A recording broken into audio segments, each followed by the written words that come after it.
Hello friends, तो स्वागत है आप लोग का हमारे यूट्यूब चैनल शशि क्लासेस में। तो दोस्तों आज हम यहाँ पे बात करने वाले हैं साइंस के बहुत ही इंपॉर्टेंट चैप्टर के बारे में, जो कि हर साल एग्जाम में पूछा जाता है। दोस्तों उस चैप्टर का नाम है धातु एवं अधातु।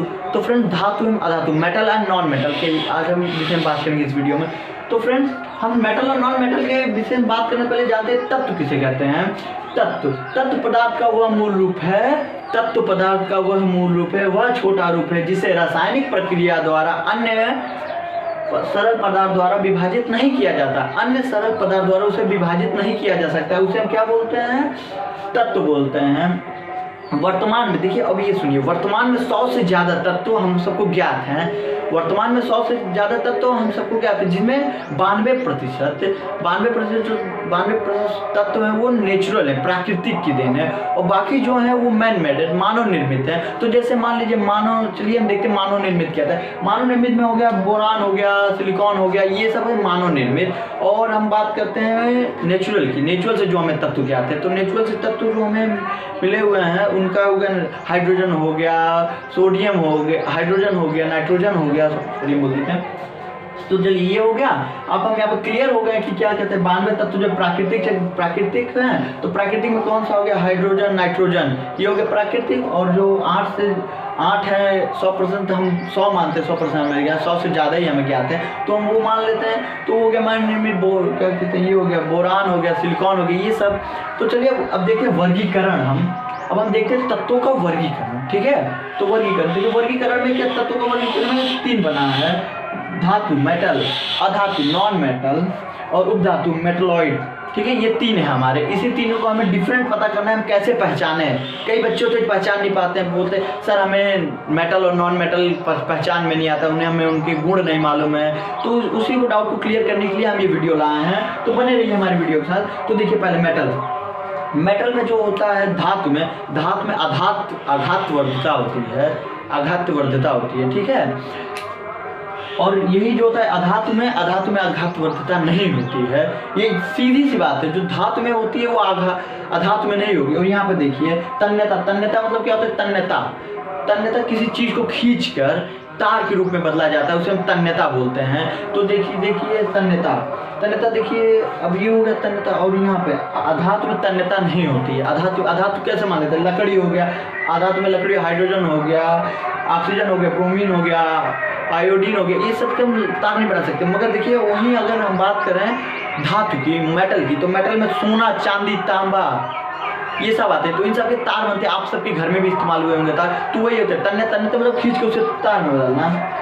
और चालक करता देखिए धातु में जो होता है वो चालक करता होती है, इसलिए देखिए तार भी देखिए बनते हैं, तांबा के बनते हैं तार, सोने के तार, इन सब में चालक। और सब सर्वाधिक चांदी में चालक होती है। विद्युत चालक सर्वाधिक जो होती है वो चांदी में होती है। और यही हमारा अधातु में नहीं होता है। अधातु में मान सकते हैं, अधातु किसी को भी, अधातु लकड़ी हमारी अधातु है, उससे हम तार कभी उसे बना नहीं सकते हैं, ठीक है। और आघातवर्धता या उसे हम पीट कर उसे हम पतली चादर में भी नहीं बदल सकते हैं, ठीक है। यहाँ पे हो गया। और चलो कठोरता देखिए, हमारे जो पदार्थ होते हैं वो कठोर होते हैं। जो हमारे धातु होते हैं, धातु मेटल, वो कठोर होते हैं। अब जैसे मान लीजिए कठोर में लोहा कठोर हो गया, चलिए ठीक है, तांबा भी कठोर है, हाँ, ये सब हमारे धातु हैं। और यहीं पे हम बात की जाए तो पारा मात्र एक ऐसा द्रव्य पदार्थ है जो कि धातु है। पारा जो है वो धातु है और वो भी द्रव्य अवस्था में वो पाया जाता है। और ये देखिए हमारा जो धातु हो गया ये कठोर नहीं होती, लकड़ी कठोर होती है नहीं होती है, हाँ, इसी बात है। और ये चमक, हमारे हमारे जो धातु होंगी, मेटल होंगे, जो हमारे मेटल होंगे वो क्या कहते हैं नॉन मेटल के अपेक्षा चमकदार होंगे। जैसे कि सोना चमकता है, चांदी चमकती है, और क्या कहते हैं ये तांबा भी चमकता है, ये सब चमकदार होंगे, हाँ। इनके अंदर एक चमक होगी। मगर यहीं पे देखिए अगर अधातु की बात करें तो इसमें चमक नहीं पाई जाती है। लकड़ी में चमक होती है नहीं, इसमें चमक नहीं पाई जाती। और हम यहीं पे बात करते हैं और एक और डिफिनेशन है इसकी, एक और एग्जाम्पल ले लेते हैं। तो देखिए ध्वनि। अभी देखिए धातु को आप पीटिए या उसके साथ कोई क्रिया करिए तो उसमें ध्वनि उत्पन्न होती है। जैसे कि समझ सकते हैं, एग्जांपल मैं आपको बताता हूँ। अभी लोहे को पीटिए, लोहे के पीट का चादर बनाइए तो उसमें से ध्वनि उत्पन्न होगी। वहीं लकड़ी को या किसी अधातु चीज को अगर आप पीट कर करें तो उसमें से ध्वनि उत्पन्न नहीं होगी। और देखिए मैं एक बात आपको बताता हूँ, धातु जो होती है वो विद्युत की सुचालक होती है, और वहीं अधातु जो होती है विद्युत का सुचालक होती है, कुचालक होती है। अधातु होती है विद्युत का कुचालक होती है, धातु जो है सुचालक। तो ठीक है, यहाँ पे अब हम बात करेंगे उपधातु की, मेटलॉइड की। हमने धातु और अधातु में समझ लिया कि क्या है, हम बात करेंगे मेटलॉइड की। तो मेटलॉइड मतलब ये तत्व धातु एवं अधातु के बीच, मेटलॉइड जो होता है उपधातु, ये जो होता है ये तत्व एवं अधातु के बीच अंतरों को बताता है, जिसमें मान लीजिए अंतरों को बताता है। ये जो किसी तत्व में धातु भी पाई जाती है, कभी कभी अधातु भी पाई जाती है, उसे हम क्या बोलते हैं, उपधातु। जैसे फॉर एग्जांपल लेते हैं, सबसे बढ़िया एग्जांपल हो गया एंटीमनी।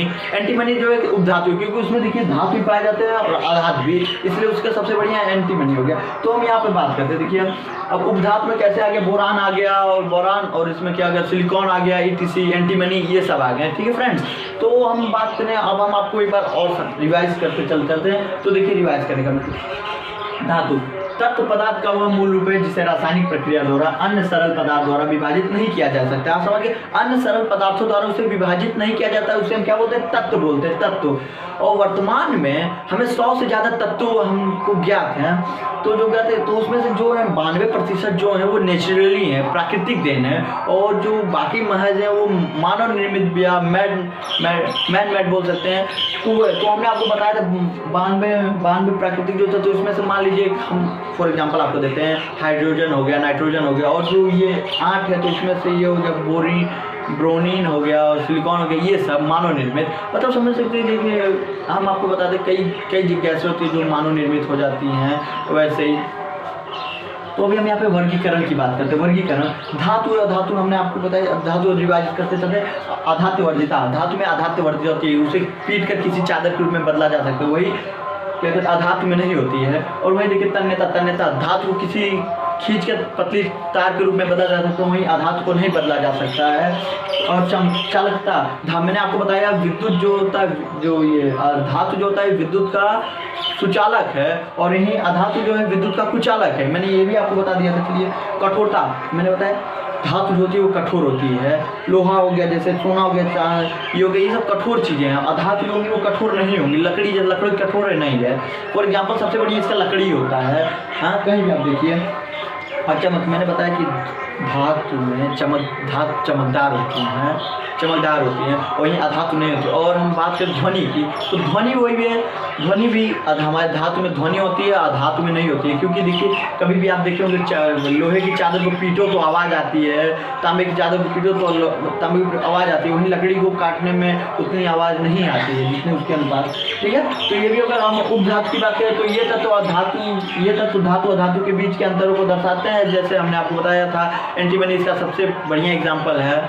हाँ तो फ्रेंड्स, तो आज अब हम बात करते हैं अगले टॉपिक के ऊपर में, तो चलिए फ्रेंड्स, तो ये हमारा देखिए, तो इसमें आज हम यहाँ पे बात करने वाले हैं, हमने पिछले भौतिक गुणधर्मों के बारे में बात किया था, जो हमारे धातु एवं अधातु के जो थे भौतिक गुणधर्म। अब हम यहाँ पे उसमें रासायनिक गुणधर्म के वायु से उपस्थिति, मतलब रासायनिक गुणधर्म, अब हम धातु एवं अधातु को जो है रासायनिक गुणधर्म है उनके, और किससे उनकी विक्रिया कराएंगे, वायु से। देखिए वायु से क्या विक्रिया होती है, धातु की वायु से विक्रिया क्या होती है, जब धातु होता है मेटल, जब मेटल की वायु से विक्रिया होती है तो धातु ऑक्साइड बनाता है। वो क्या बनाता है, धातु ऑक्साइड। ठीक है, तो मैं अब एग्जांपल में आपको बता देता हूँ, कॉपर को ले लीजिए। जब कॉपर की वायु से विक्रिया होती है ना, तो कॉपर जो होता है ना, वो एक परत चढ़ा, एक काले रंग की उसके अंदर परत आ जाती है। अभी देखिए आप कॉपर का तार आप सबके घर पे हो, तो कॉपर का तार कुछ दिन देखिए वायु की उपस्थिति में छत पे रख दीजिए, कहीं रख दीजिए, ना उसे हिलाई, तो देखिए कई दिन बाद उस पर काली परत से जम जाती है, कार्बन जिसे हम बोल सकते हैं, वो जम जाती है। ठीक है, तो आप समझिए धातु अब हम यहाँ पे देखिए सोडियम और पोटेशियम, Na और K, सोडियम और पोटेशियम में आप देखिए वायु से संपर्क में आने पर ये आग पकड़ लेते हैं। आप तो यह पढ़े भी होंगे कि कौन सा वे धातु वे पदार्थ जो वायु के संपर्क में आने पर आग पकड़ लेते हैं। तो हमारे क्या ये सोडियम और पोटेशियम जो है वायु के संपर्क में आने से ही आग पकड़ लेते हैं, इसलिए इनको केरोसिन में डुबो कर रखा जाता है। ठीक है, धातु, ये हमारे धातु, इन्हें हम केरोसिन में डुबो कर रखते हैं। ठीक है, अब देखिए MgAl2n Pb, ये वायु से धीरे धीरे अभिक्रिया करके धातु ऑक्साइड बनाते हैं। ये सब जो ये धातु जो होते हैं ये वायु से धीरे धीरे, मतलब समझ सकते हो कॉपर की अपेक्षा धीरे धीरे, तो अति धीरे धीरे करके वे धातु ऑक्साइड बनाते हैं। ये भी धातु ऑक्साइड बनाते हैं, मगर धीरे धीरे कर बनाते हैं। ये धातु ऑक्साइड धीरे धीरे करके बनाते हैं। अब हम ये पे बात करेंगे Fe लोहे के बारे में। लोहा, आयरन वायु में गर्म करने पर, आयरन जो होता है, लोहा जो होता है, लोहे का टुकड़ा होता है, ये वायु में गर्म करने पर कोई अभिक्रिया नहीं करता, ये कोई अभिक्रिया नहीं करता। मगर इसके जो लोहे के चूड़ होते हैं, चूड़ समझ रहे होंगे, जब लोहा करता है वो चूड़ जो छोटे छोटे हैं, मतलब उनके टूटे हुए अंग, छोटे सूक्ष्म मात्रा में टूटे हुए अंग को चूड़ करते हैं, मगर वो तेज गर्म हो जाते हैं। वो क्या करते हैं, वो रिएक्शन करते हैं, वो अभिक्रिया, वो चूड़ जो होते हैं वो वायु के संपर्क में अभिक्रिया करते हैं, मगर वो गर्म होते हैं। ठीक है, अब हम यहाँ पे बात करेंगे। देखिए हमने एग्जांपल में आपको बताया था कॉपर के बारे में, तो हम यहाँ पे बात करेंगे कॉपर। तो Cu वायु पे, Cu जो है वायु की उपस्थिति में काले रंग की परत चढ़ा देता है। मैंने आपको बताया था ना Cu कि जो काले रंग की जो होती है, अभी इसको आप छत पर रख दीजिए तो कुछ दिन बाद देखिए उस पर काले रंग की परत चढ़ जाती है। उसी टाइप से यही पर देखिए उसका ये दिया भी है कॉपर पर वायु की उपस्थिति में काले रंग की परत चढ़ जाती है। ठीक है फ्रेंड, तो अब हम यहाँ पे बात करेंगे अगले टॉपिक के ऊपर। अपने जो हमारा अगला टॉपिक है AgAu, सोना एवं चांदी। सोना एवं चांदी जो होते हैं फ्रेंड्स ना, ये क्या कहते हैं, ये वायु के साथ कोई अभिक्रिया नहीं करते हैं, ये वायु के साथ कोई अभिक्रिया नहीं करते हैं।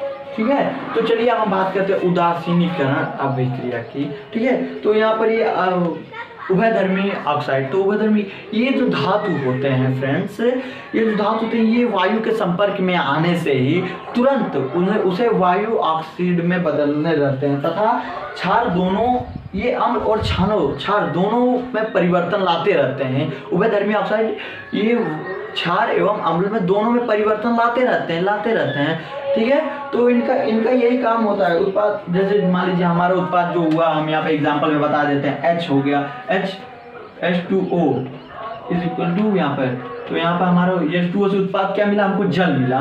तो जल उभयधर्मी ऑक्साइड समझ सकते हैं। क्षार एवं, हम आपको बताते हैं, अम्ल और क्षार से दोनों के अपेक्षाकृत जो हमें उत्पाद प्राप्त होता है उसको हम उभयधर्मी ऑक्साइड बोलते हैं, जिसे हम लवण भी बोलते थे। अगले चैप्टर में हमको बताया। तो फ्रेंड्स, तो अगर आपको हमारी वीडियो अच्छी लगी हो तो लाइक करें, कमेंट करें, शेयर करें, और साथ ही साथ अगर आप हमारे यूट्यूब चैनल पर नए हो तो उसे सब्सक्राइब भी करें फ्रेंड्स, और अपने ज़्यादा से ज़्यादा अपने दोस्तों के साथ शेयर भी करें फ्रेंड्स। Thank you. हमारी अगली नेक्स्ट वीडियो आपको अगली बार